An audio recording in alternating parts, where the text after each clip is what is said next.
Do you remember tripping over as a kid and cutting your knee, and then magically the bleeding suddenly stops? Or have you ever wondered why this happens?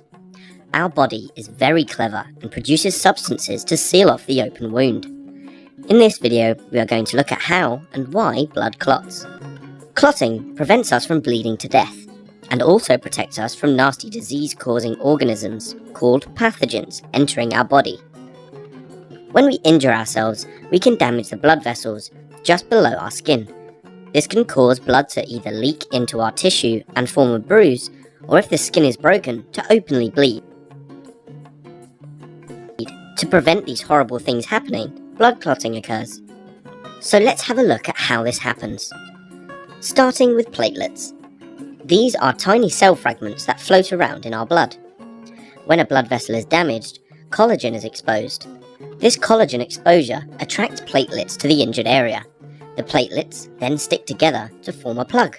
They've quickly built a barrier that stops us from losing too much blood. However, this platelet plug isn't that strong, so it needs to be made stronger. A protein called fibrin does exactly that. In our blood, there are soluble fibrinogen proteins. At a wound, these soluble fibrinogen proteins are exposed to outside chemicals that aren't normally found in blood vessels.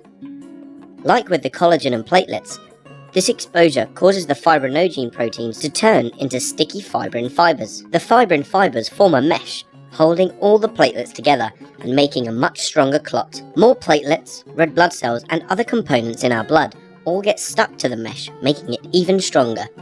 This clot stops more blood escaping the body, and also prevents nasty pathogens entering our body from the outside.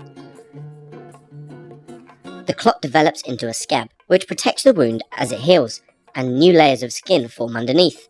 So really, all a scab is just platelets trapped in the fibrin mesh. It is like putting a plug in a sink.